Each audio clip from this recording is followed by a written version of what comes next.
About to start. Okay. Right. What's going on, everybody? David's here, and welcome back to the Train, episode 92. And we have a guest on. So, dude, I'm going to bring it up. Like, let's be honest. What city pairs do you think would do good for, like, high-speed rail? So, basically, again, I think the ones that currently are being built are good right now. I do think the Las Vegas to the Palm Lee Basin area, I think is going to be good. I do think the other one that we're talking about at Texas Central, that Houston to Dallas, and I also do think that the other part of the triangle really would make a lot of sense too, is getting Dallas connected down to Austin, which is really growing crazy, my understanding, and Fort Worth, Dallas, Austin, all the big major hubs there, I do believe need to be connected. I haven't looked at the other ones there as far as some of the other bigger metro areas and more the south, because I hate to say I just haven't, but I know there are definitely options there. I do know there is some studies for stuff they're working on between like Eugene up to like Vancouver, that kind of thing, to the northwest, near me to the northwest. Mm-hmm. So, and I do think there are corridors like that, where you can do things like that. So, yeah. Like, did saying Albate say, like, there are a lot of people, like, did it seem like there are a lot of people in the area where a lot of the high-speed rail can work? Like, here, the Front Range, like, where Denver is? Yes. That whole area could be, like, high-speed rail along the front lanes because of how many people live there. I think it's definitely, you talk about between, like, where Pueblo or something like that, all the way to Cheyenne is kind of the idea, right? Yes. And so I think there's two different areas. You have like the one other Front Range, which is the one that's currently the Salt Lake City, Ogden, Pueblo, that kind of stuff, or anything like that. Where there's both sides of the Rocky Mountains have got their own kind of like areas where there definitely could be corridors. And, speaking of that, I'm going to invite you into a call. Oh, okay. Boy. All right, here we go. 1 minute. Okay. David is getting back stronger, ain't it, right? 1 minute. Am I right, David?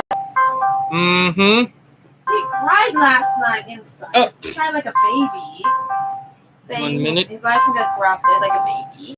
It did, and it happened earlier again, too. Really? Yep. Sorry, I know it's not my show, so... Brightline. You could join. Alright, 1 minute. I'm going to send him the link. Alright, here we go. Alright, there you are. Hold it, Brightline. We got someone else that we need to join in too. Alright, let's wait until he get the invite. We were just talking about high-speed rail,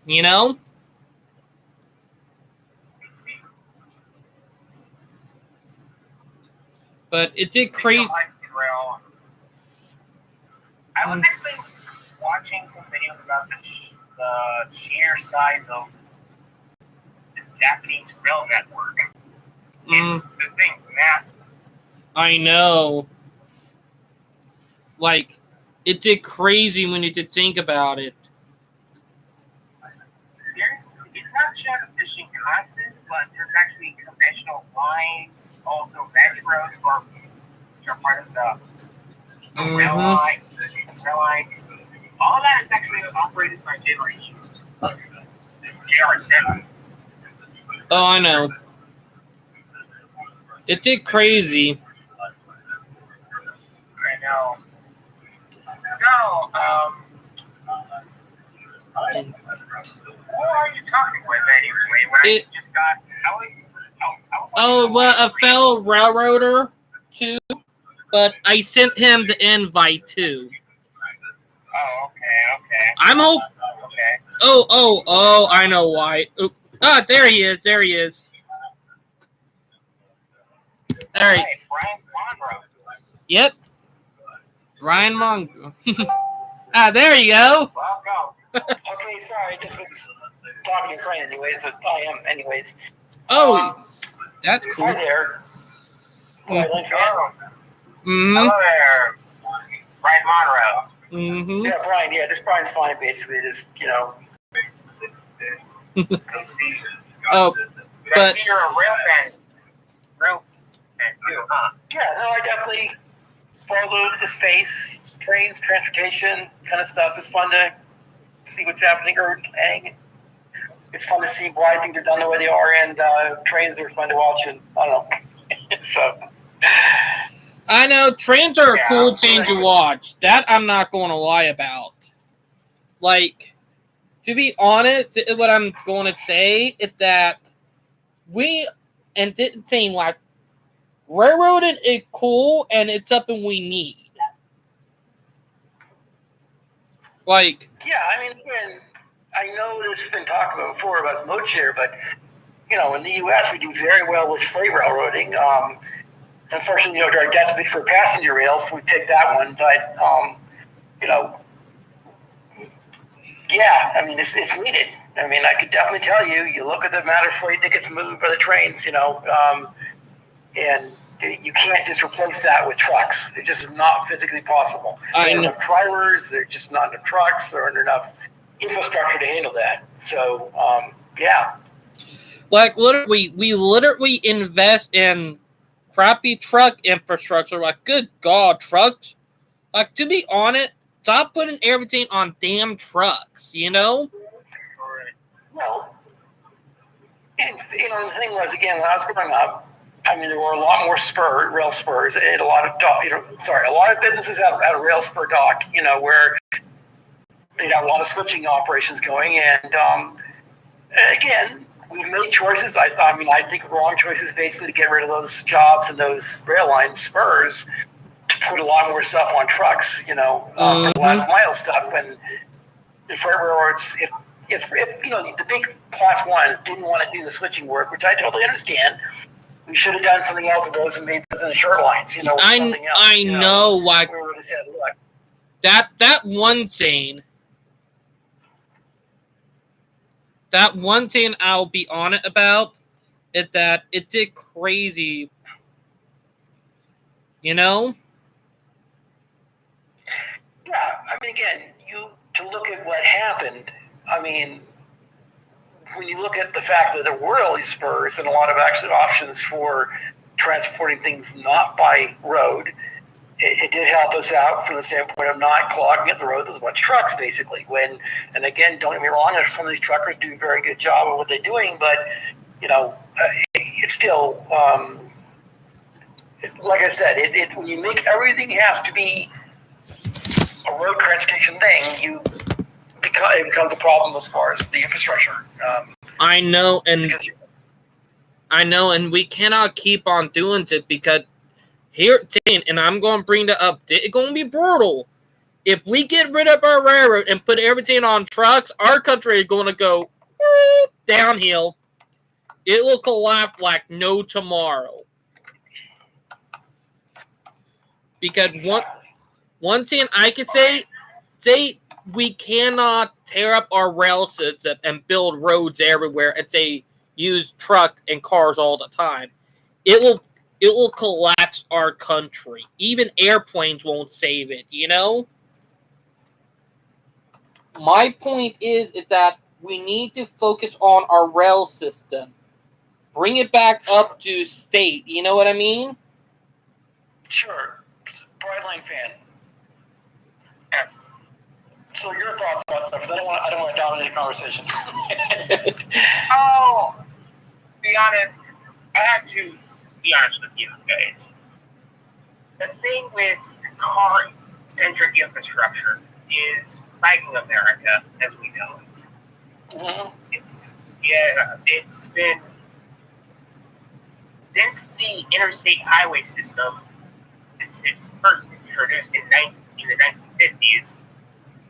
has been a bad. Well, I'm not going to say it's a bad policy. There's a lot of negative consequences coming from that. One of them is separating neighborhoods.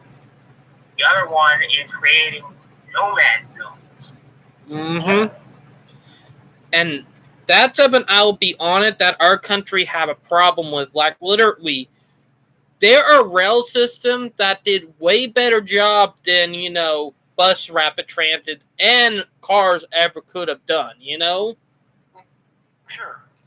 And here, Jane, I'm going to bring it up when I was talking to you earlier before the live stream from earlier got corrupted, because I did a live stream earlier, but it got corrupted, is that we used to have a Union Station. We used to have a Union Station near Charlotte.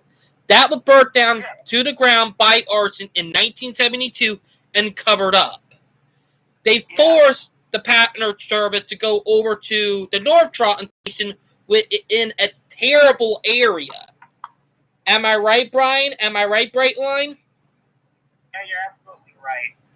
Like, and if you look up the Wikipedia and talk about the Charleston Union Station, in the paper, they said it was a better idea to move it to the train station in North Charlton.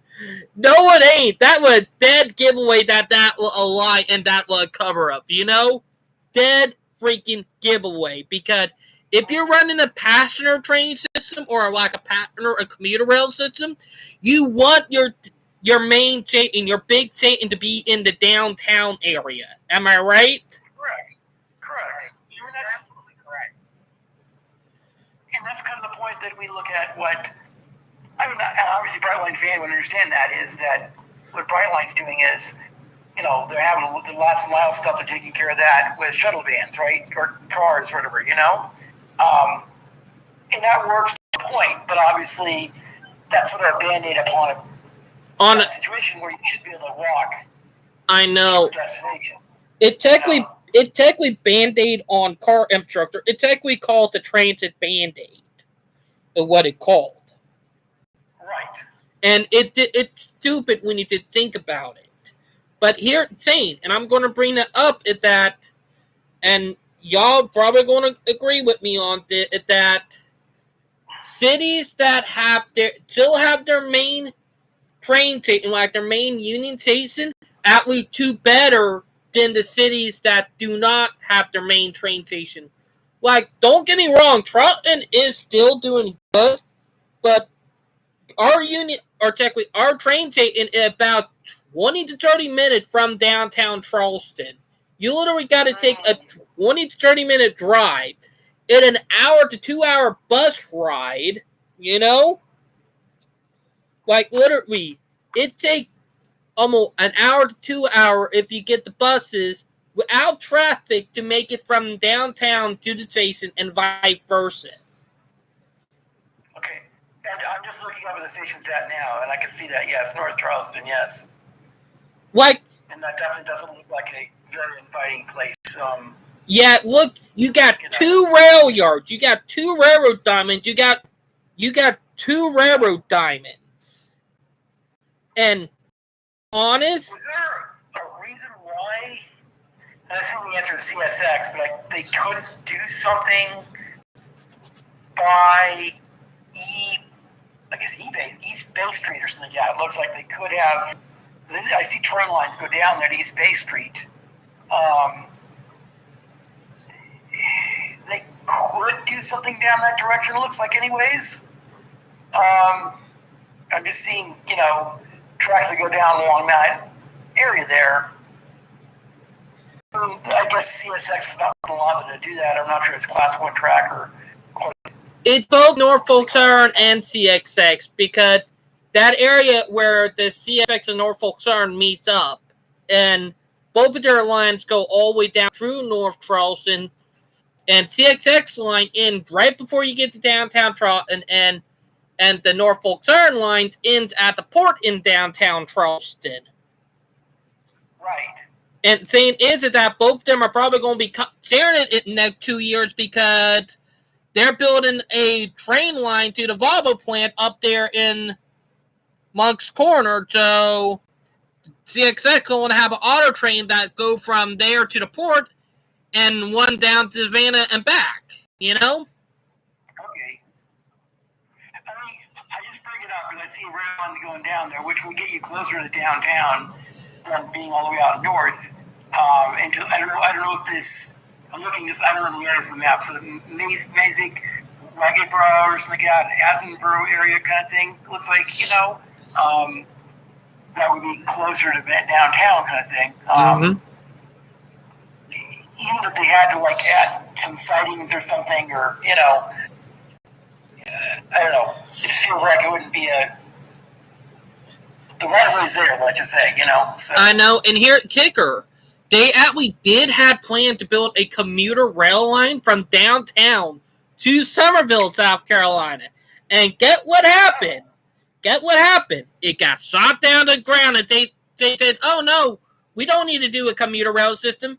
We could do that with a bus rapid transit system." Really? Where Somerville's at? Okay, I see Somerville now. Okay. All right. I'm going to read some articles of Amtrak. Ooh. Got some articles recent. It's 2 days ago. Right. Passenger trains to begin carrying passengers as Amtrak's monopoly falls. Oh yeah. Right. That. Let's be honest, I think Brightline really screwed Amtrak over in Florida. You know? Yeah, tell me about it. Although they're not necessarily competitors, but they're pretty close, because when you did think about what's going down in Florida, you could count that as a yes. But sort of yes. But here at Zane, like, our rail system, it's a crazy, but here at Zane, like, this is what I'm going to bring up at that. When they were talking about, it was something about 4 years ago before, COVID hit, at that they were talking about commuter rail from downtown to Somerville. Like, it could have been done. Though, right away in there, the track in there, like, literally.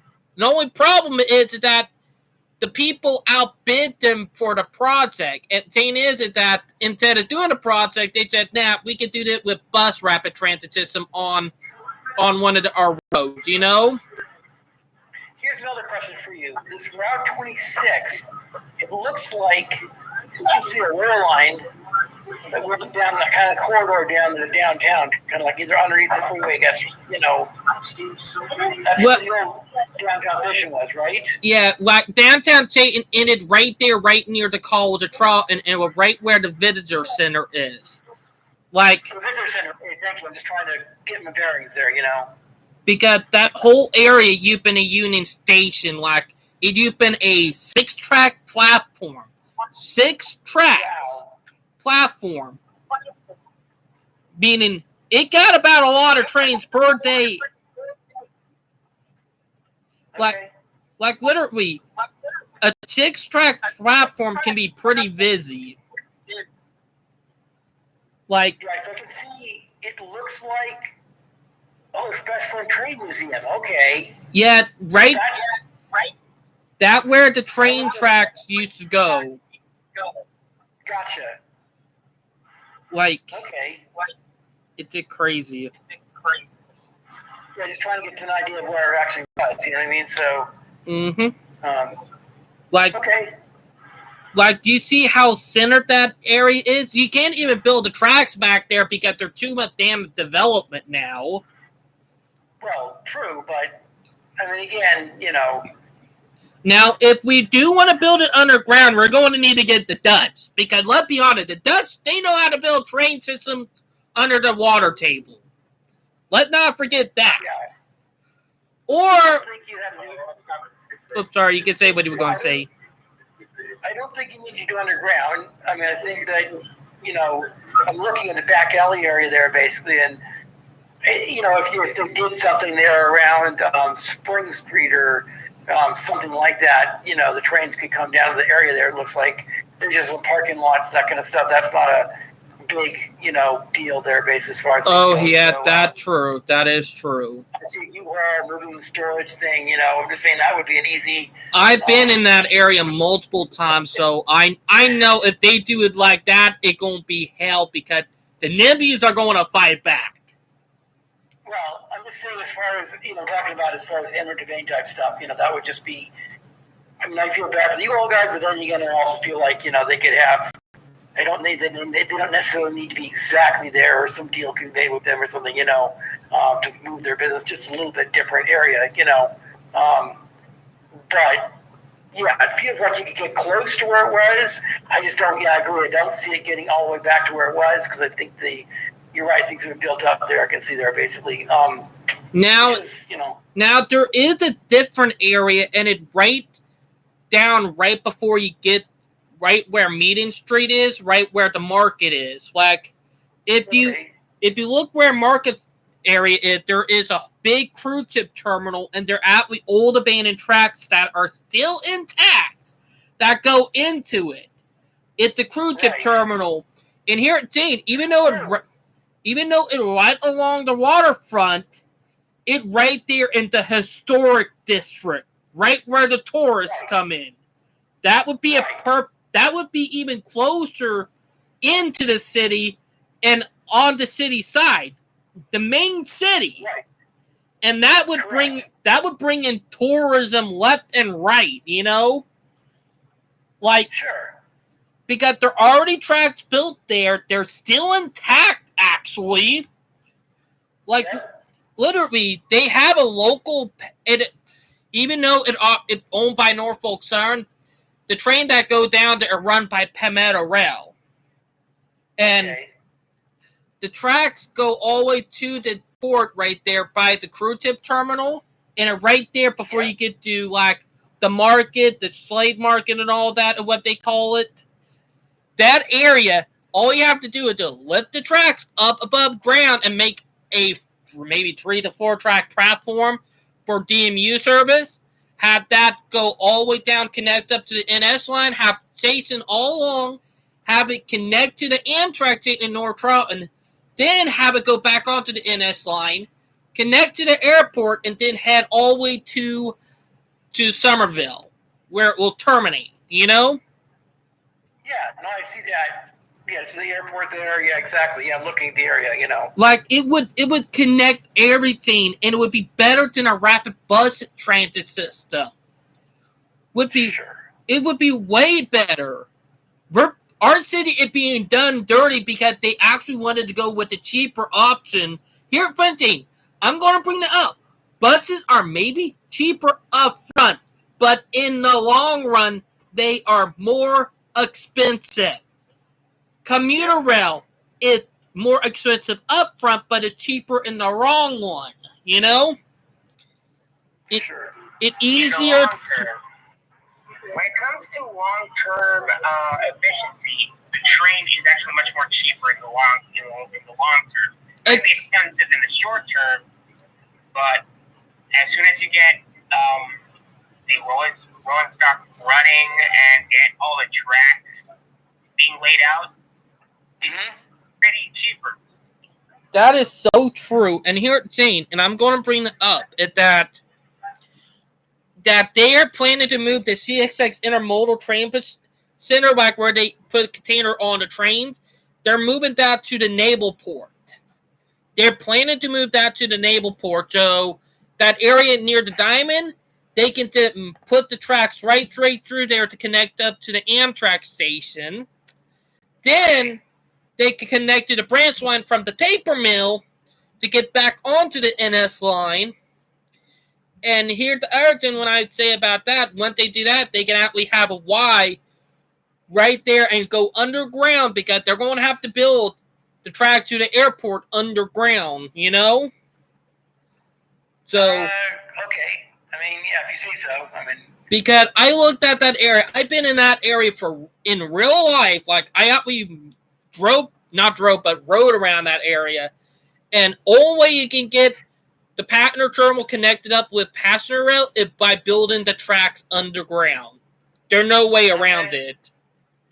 Because if you try, there are going to be NIMBYs in that suburban neighborhood fighting tooth and nail. But it also a military Air Force base, so you know they're not going to allow it. So I'm factoring all those in. So it got to be built underground. Okay, But here at Zane, once we connect that up, we'll keep the track going into Somerville. Like along the line, they could do about 30 train stations, about 20 to 30 train stations connecting up all the small neighborhoods.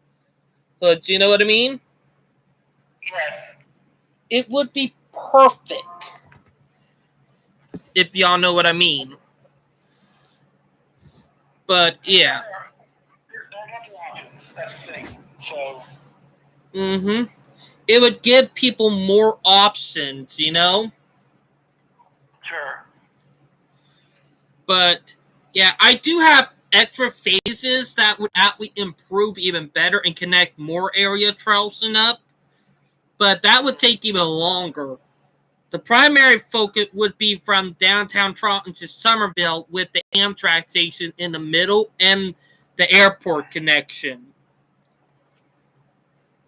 All that would be in primary for a phase one, if y'all know what I mean.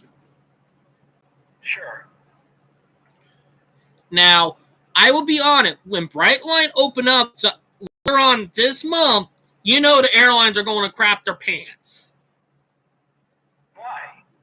Because they tried to stop it.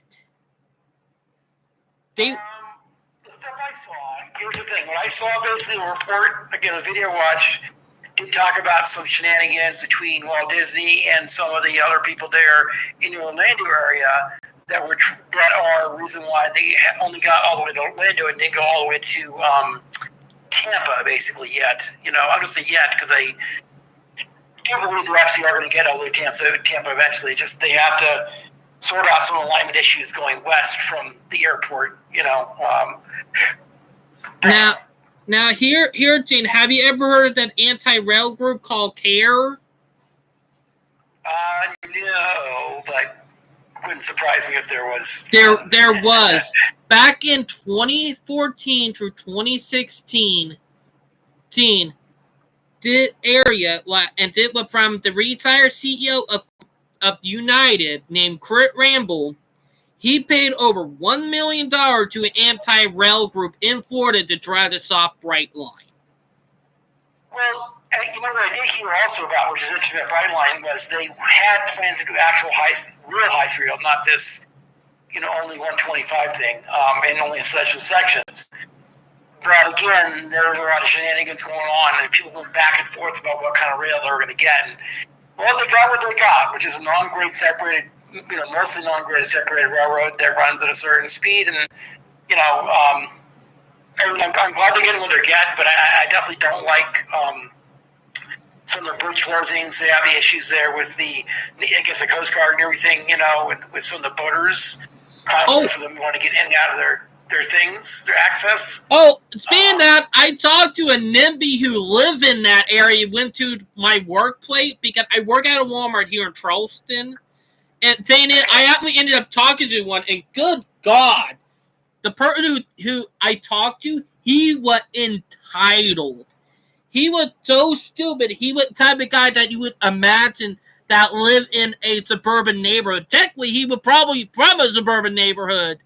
He was dead against Brightline, and I literally called him. So you let it be against something that would improve the quality of life and to support a mass genocide road widening project. He literally stood up real fast because I made him look like an idiot. Well, the thing is, look, I get it. You spend a lot of money on a boat. It's expensive, upkeep and everything else. So you want to be able to take it where you want to go and everything. However, and then the railway was there before. I'm sure the people there with the boats and everything, the thing goes, or how that goes, and the current owners, let's just say. Brightline definitely should be doing more elevation railroad type stuff. That's kind of one thing that I think that I'm impressed with, places that actually do that type of thing, where they just don't deal with the conflicts. I think it was in India. I think is starting to do that with their high-speed rail. Basically, it's all elevated. I'm pretty sure. I know that China's done a bunch of stuff that's elevated as well. And you just get away from those conflict points, and you're not dealing with rural bridge spans that can only be down or up a certain amount of time an hour, basically. I know. So Also, I want to bring up China. Like, we're about to see a collapse of China because a lot of business is moving from China to Mexico. well, I don't know. We'll see what happens there. But the reason why I brought China was not about that. Just more of a real type infrastructure thing and saying how there are ways of dealing with these conflict points. And I know some people don't like elevated trains or anything, but at the end of the day, a la the REM, basically, remember in Montreal. But I do understand the concern, because if you look at Chicago or New York and sort of the way things are there, with a lot of the older, 100-year-old infrastructure and stuff, it is definitely not something somebody really wants to live next to, and around. It's very noisy and antiquated. The good news is Chicago's got some red, purple, blue, they're doing work on that particular part of their system. I wish New York would spend some time and, do modernization on some of their lines there too, to make them a little less noisy and more nicer for the community, but, I mean, if you were running on the modern stuff, it's not as bad as the older things, Oh, I know. Issues. And here, saying some of the older stuff can be just annoying too because of how everything is built up,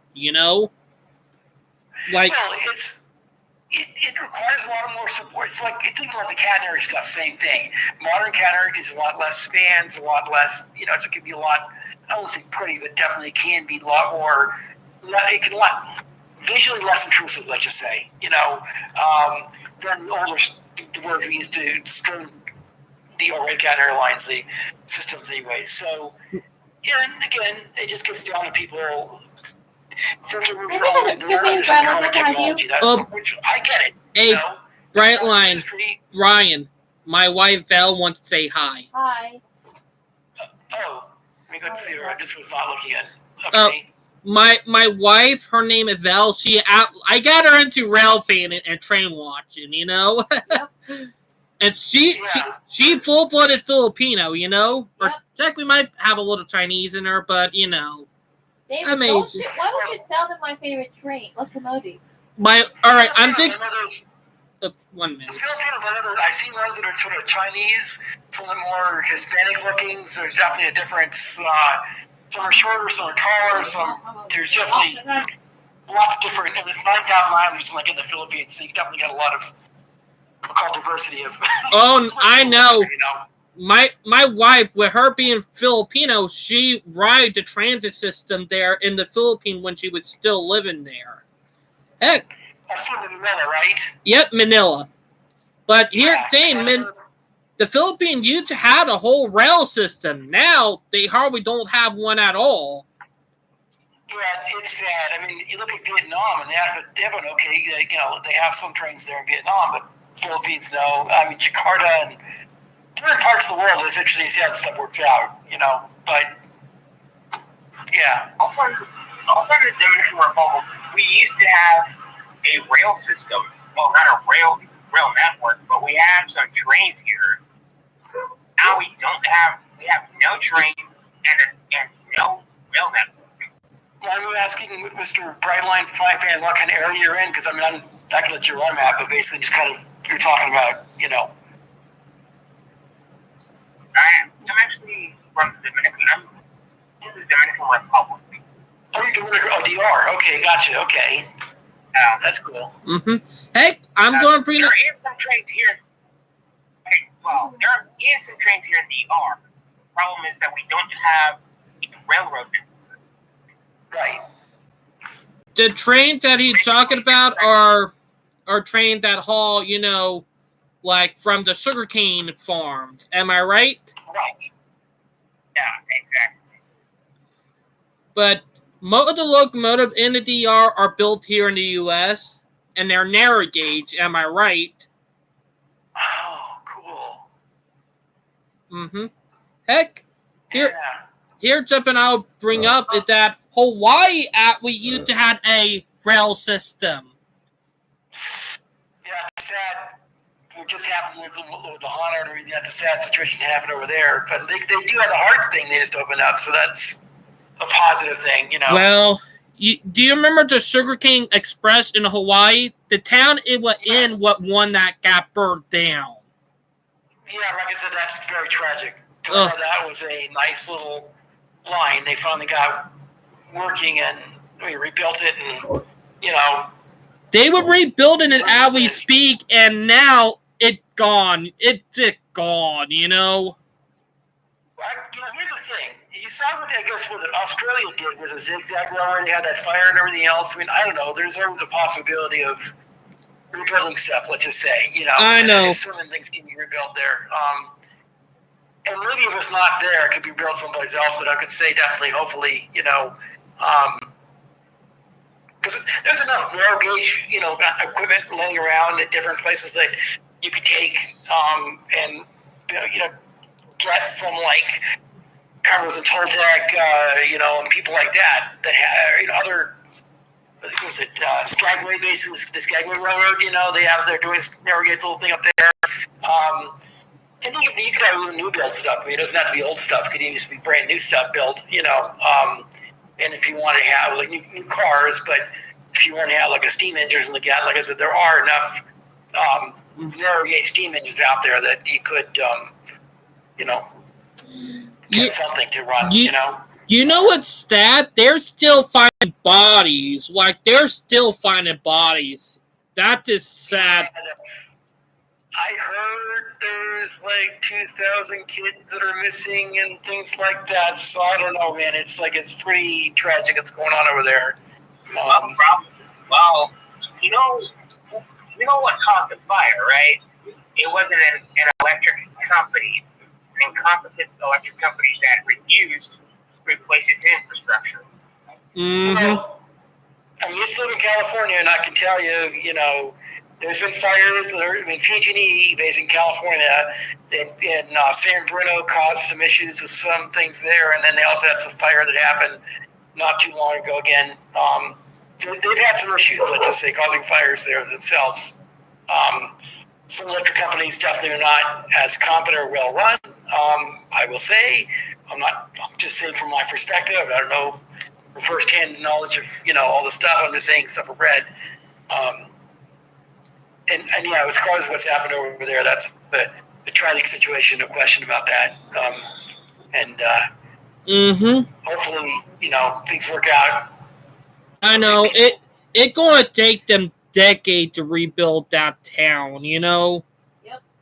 Well, and I think as far as just the railroad thing, I mean, it would just, I always kind of think like, you know, like I said, if that zigzag railroad down in Australia could be rebuilt after the fire and everything else, and I don't know like how, I can't see the corollary and everything else exactly, but you know, I feel like fires happen and things get rebuilt, and sometimes that's just what it is. I mean, you know, you just have to build after those things, you know. But you know, I mean, I've seen some great work. I mean, if you even take a look at what they've done over at the Broad Top Railroad, you know, East Broad Top. Oh yeah. Pennsylvania, you know, and they've done some amazing work over there with just what they have, and you know, fixing things up. The buildings are fixing up. They got track laid. Basically, they're doing. They're really doing some good stuff that I've seen on videos from Heist, you know, and others basically on YouTube that I watch. So yeah, you know. I mean, all right, I did check the death toll. The death toll is 115.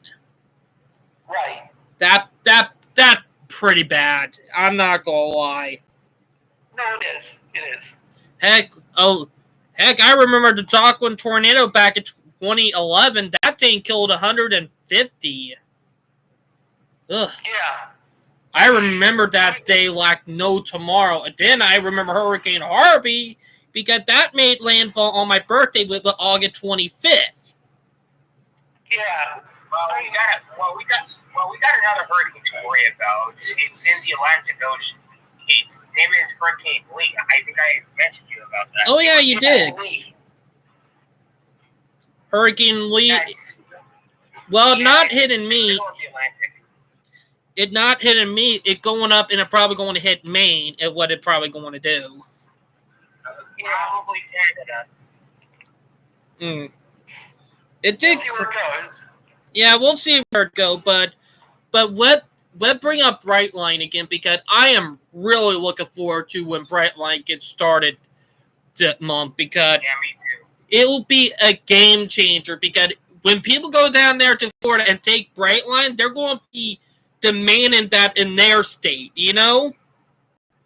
Well, Yeah. I think it's going to be fun because people can go to Orlando, take an airplane there, take Brightline down to Miami, and not have to get on the, they could do that, go back and forth. And I do think it's going to do a good job of tying both city pairs together. And I do think there's going to be a lot of good economic activity because of that, really. To be honest, I think that it's a big game changer. Like, let's be honest, it's big. It's going to change. It is.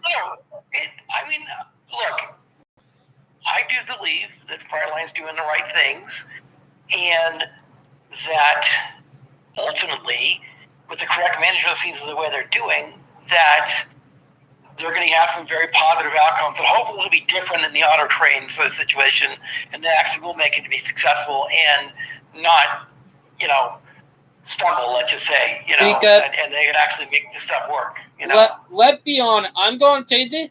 Great Ramble, you have failed trying to stop Brightline. That I'm going to have to say because he paid over, when I said earlier, he actually paid $1 million to an anti-rail group, when I said earlier. Even Dimitri Villa did an investigation video about it and exposed it on YouTube, on the American Rail Club YouTube channel. Sure. Guy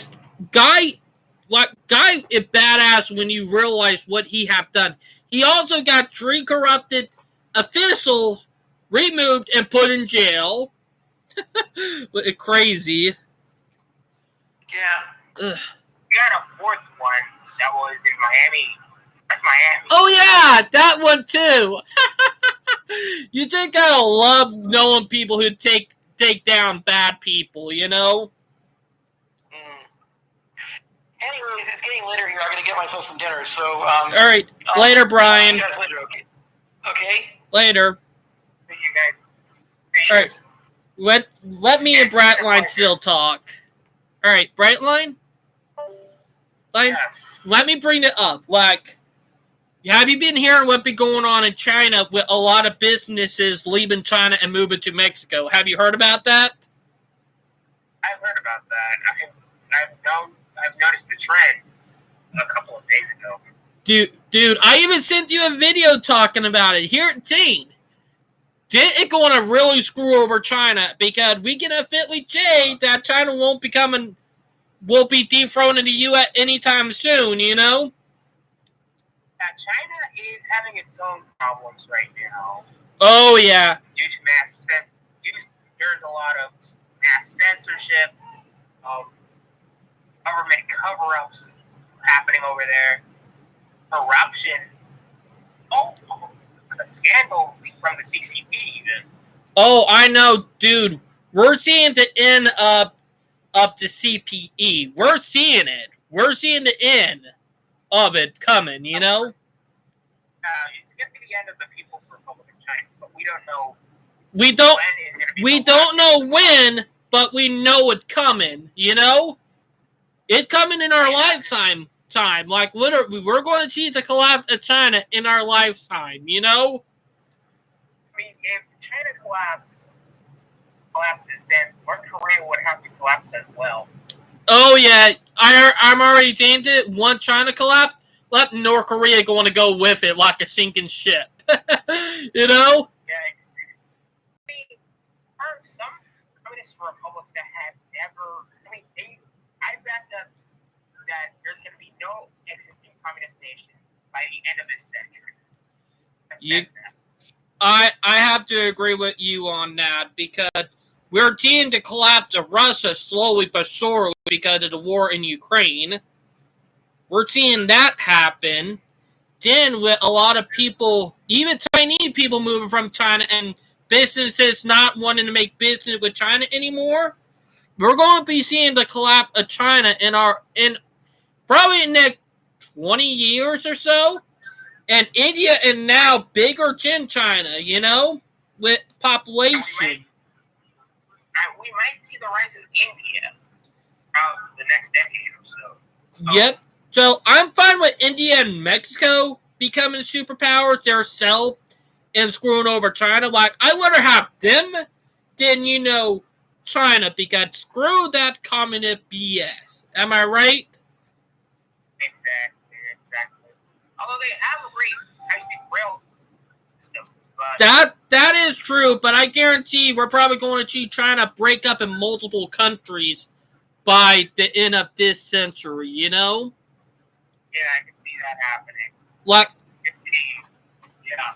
Like, literally, I can see China collapsing and not existing anymore. Like, we can actually be seeing that happen in our century,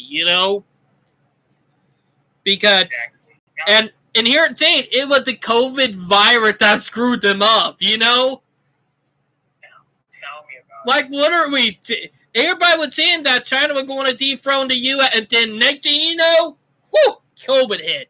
Yeah. That derailed everything. Like, literally, they're probably going to be a civil war in China, and oh boy. I didn't realize something. If China go into a civil war, we're going to watch China nuke its own self to oblivion. Oh my gosh. Ooh. Imagine that. Oh I boy. mean, it's the only way to get out of a dictatorship. The only way. I know. And then to imagine Russia. Russia would probably do the same thing if they ended up in a civil war with. More likely, we'll probably watch two countries nuke themselves to death. Yeah. Even I though, don't like civil wars, though. and here it's saying, I'm not a fan of civil wars. even though, the U.S., it goes through some rough times. Like, we already had our civil war. And the thing is, it is possible that we might have another one, but not likely at China and Russia, Exactly. Because here it's saying, when you keep the population so tight grip, eventually it's going to break. Eventually the leash will come loose. And when it does, there's no way of stopping it. Am I right? Yes. Let's get back to Amtrak. Oh, yeah. Articles of Amtrak. All right. Amtrak launches. Amtrak Auto Train worth the price plus tips for frequent train travel. Ooh. Yay. That good. Yeah, Amtrak reveals long distance train set concepts at accessibility hearing. Wow, that's another thing. Like, we're dealing with victories after victory for the railroading community, That's something that I will say. Yeah, speaking of which, I was actually watching some videos of Japan today, and boy, they got some crazy stuff going on over there.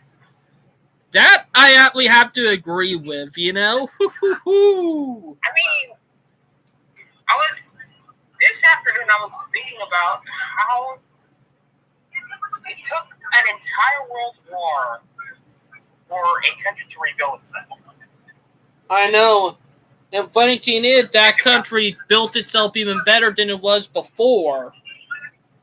Yeah, imagine if an alternate timeline, there was no World War II.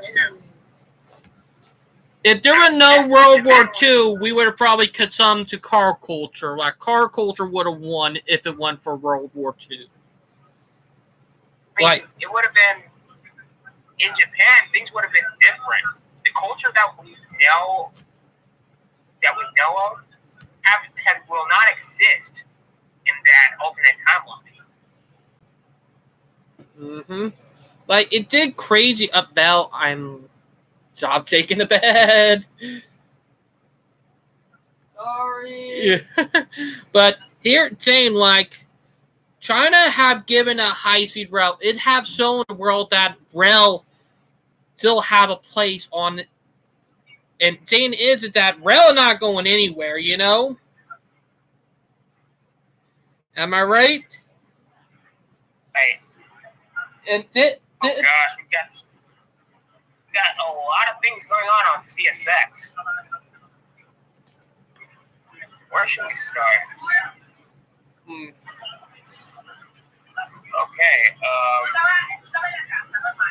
All right. Let's get back. There's 2 pages. CSX GPA launched Carolina Connector Service. Ooh. Carolina Connector Service?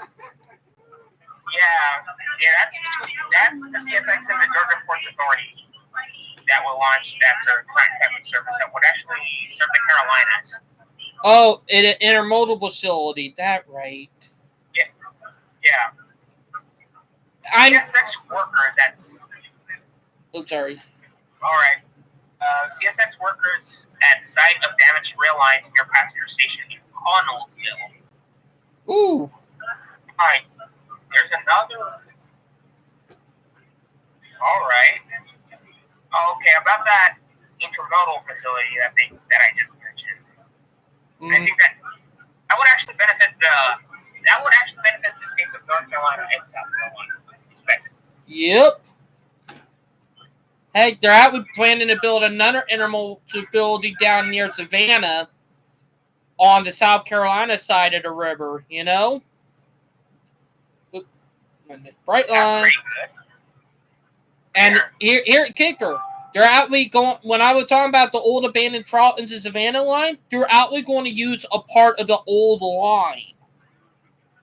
Oh my gosh. But it will only be for a short distance.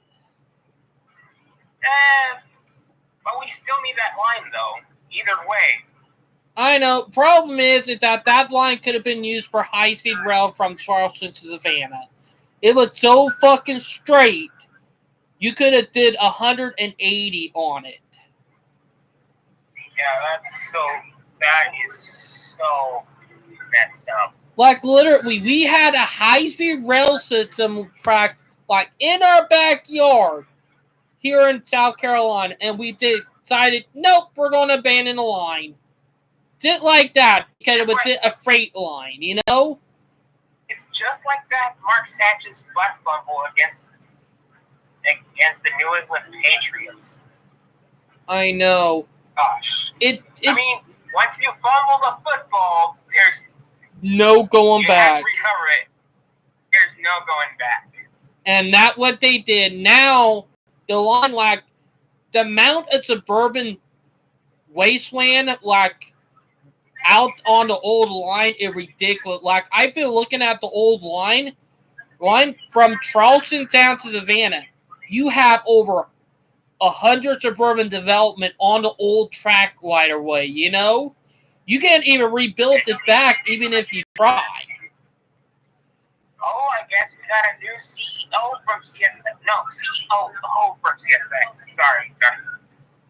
We got a new COO. His name is Mike Corey from CSX. Mm-hmm.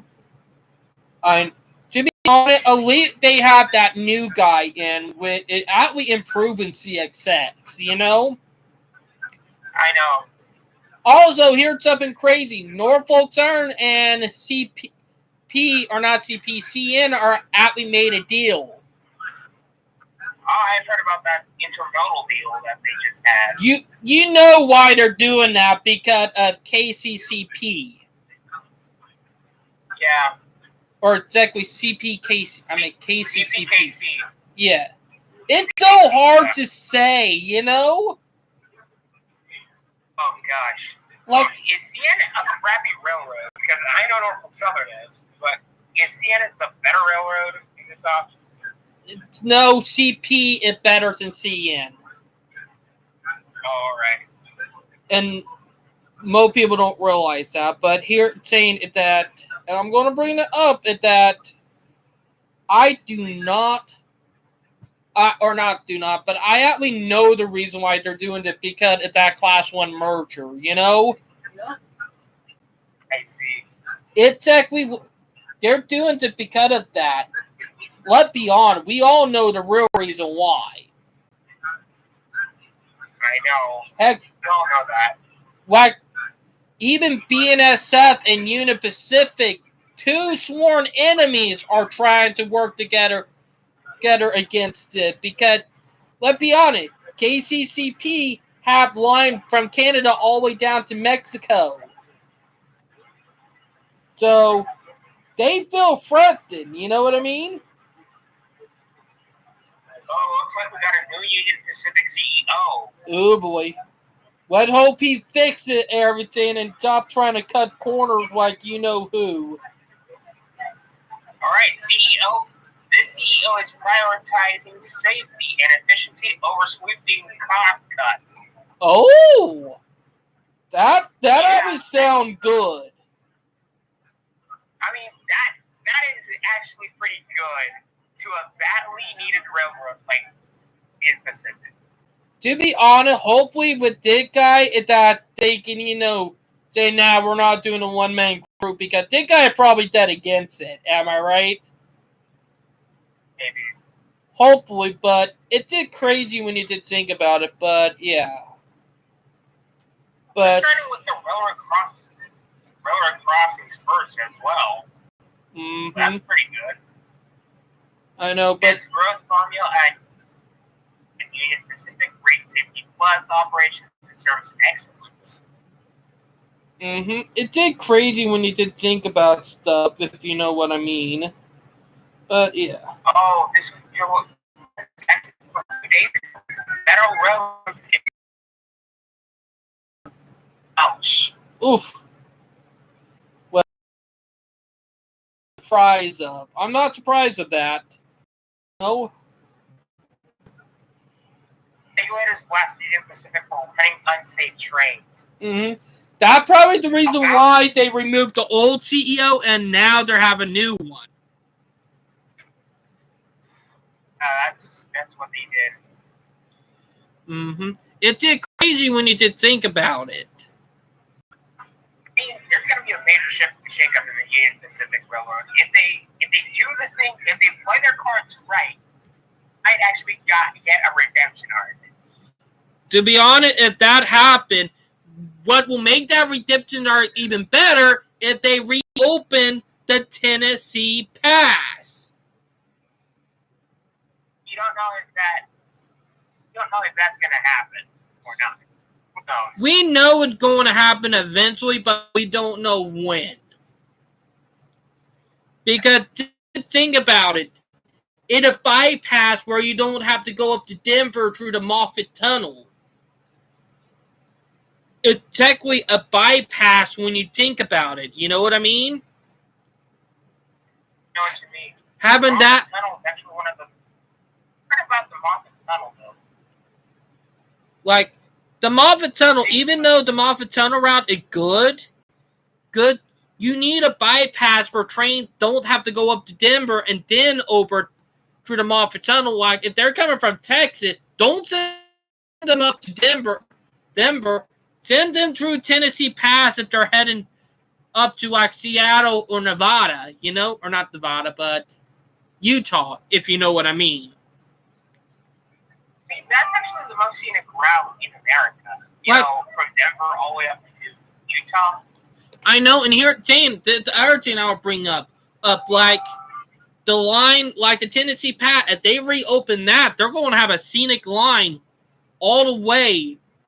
Heck, they can even make a loop around having trains that, like passenger trains that go all the way around, start Denver, go around, then come back through the Moffett Tunnel, through the Tennessee Pass, down into Springfield, and then head to Denver again, Like, I think Captain should actually add another long-distance train to its route. I know. That passes through the Tennessee Pass that you just mentioned. To be honest, passenger trains did used to go through the Tennessee Pass. They actually did at one point. It's crazy. And here, Teen, the Tennessee Pass at one point was full gauge. You had narrow and standard gauge at one point. Like, it did crazy to think about we want a vital rail link because of stupidity, you know? Like, literally, stupidity is what caused it by Union Pacific. Union Pacific being an idiot back in 1995 saying, oh, we don't need the Tennessee Pass. We're going to rail bank it, you know? It's all right, let's go down to... It's so freaking annoying. True. Okay, New Pacific Airlines, Northern Pacific forced to rebrand after BNSF injunction?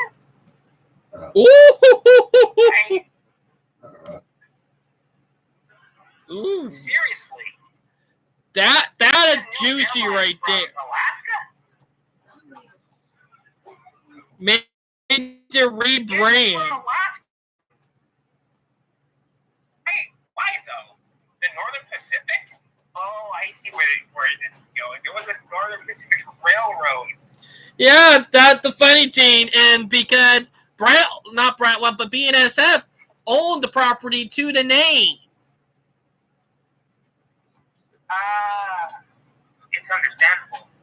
Now they just rebranded to New Pacific Airlines. This new airline that it's up in Alaska, and it's like they actually own and operate 757s. Oh, those planes are already obsolete. Really? They're like the North American equivalent to Norwegian Air. No, to Icelandic Air. My bad. Yeah. But yeah. But it's a crazy, you know what I mean, Brightline? Here goes David the Foamer. No. But yeah. It's a crazy when you think about this, if you know what I mean. Well, I guess BNSF got one victory in court. To be honest, because they own the trademark to the name. You know? True. Investigation finds BNSF Railway at fault for Tunnel 5 fire. Oh, gosh. Ooh. To be honest, they had it coming to them, you know? But, yeah. They actually fired a track inspector. A track inspector for reporting too many defects. Oh, you know that guy going to sue them for wrongful termination. You already know that happening. I could see a change in the CEO of BNSF. Oh, BNSF doesn't change its way. I could see a change in the leadership. That, or we could be seeing the fall of BNSF as a Class 1 or turn it into a fallen flag. You know? Like, we could be seeing that happening. Yeah. BNSF train strikes off-road vehicle enrolled Arrington County. Goddamn hillbillies.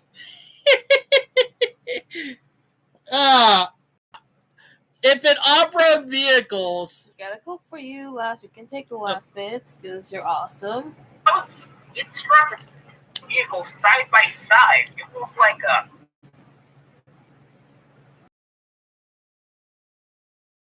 What time do you gotta work tomorrow? 7. 7? Alright, I could go for another 10 minutes. I don't have school tomorrow.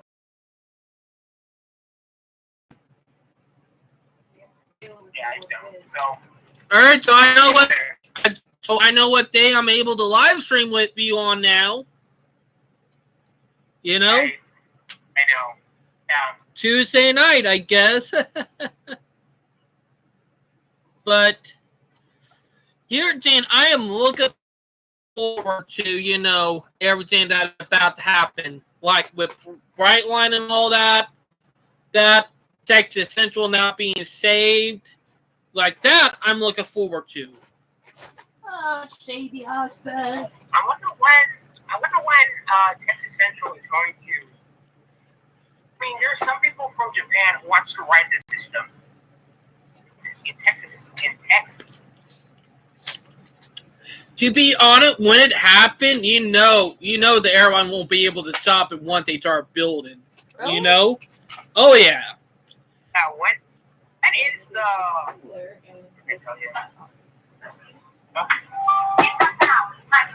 Mm-hmm. Oh, I have to go now. All right, yeah, I gotta get ready to go to bed too, Brightline. So, talk to you later, bud. One thing before I go. Oh yeah. One thing before I go. What is the groundbreaking ceremony for Texas Central? I gotta investigate that. I'm not sure. I might check up and update you on that later on. But you have a good night, bud. Talk to you later. Later. Next week. See you next week, bud. All right. I hope y'all enjoyed talking to Brightline and Brian. To be honest, I am going to bring up the live stream from earlier did get corrupt. So that was kind of a oof. So Really? Yeah. Second time in 24 hours. But this time I was able to solve it and do it all over again because I had time. Cool. But it went right now, so yeah, it's third time the charm. So yeah, but it been crazy. We had some big victories. It been crazy to talk about DMUs, but we need them for our country. Like there are already a lot out there, but hopefully by the time I hit my 50s, we might have commuter rail in Charleston. We might have a Candy Dancer coming. Hopefully the Candy Dancer will be trending today. Mm-hmm. Yep. Bring back Candy Dancers. Oh, yeah. It's a crazy. Or macho dancers. Mhm. Or strippers. Tracks. Just That Val cleaning her makeup off. But, rock and roll. mm-hmm. But it been crazy, so cheers. But I also will update y'all. I did buy the bullet and bought some more storage for CapCut, so Oh, God. I decided to buy the bullet on that. I bought 100 gigs of memory space for I could be able to edit on here, so I'm doing it on here. It should be easier if y'all know what I mean. All right, train boy. Didn't mean to roast But you. yeah. But I hope y'all enjoyed the live stream. Please like and subscribe. and rock and roll. And we'll talk to you all later. Day. Bye, Rock guys. and roll. You want to say it? Rock and roll, dude. All right. Bye, guys. And have a night, and I hope everybody have a great week. Peace. Snuggles.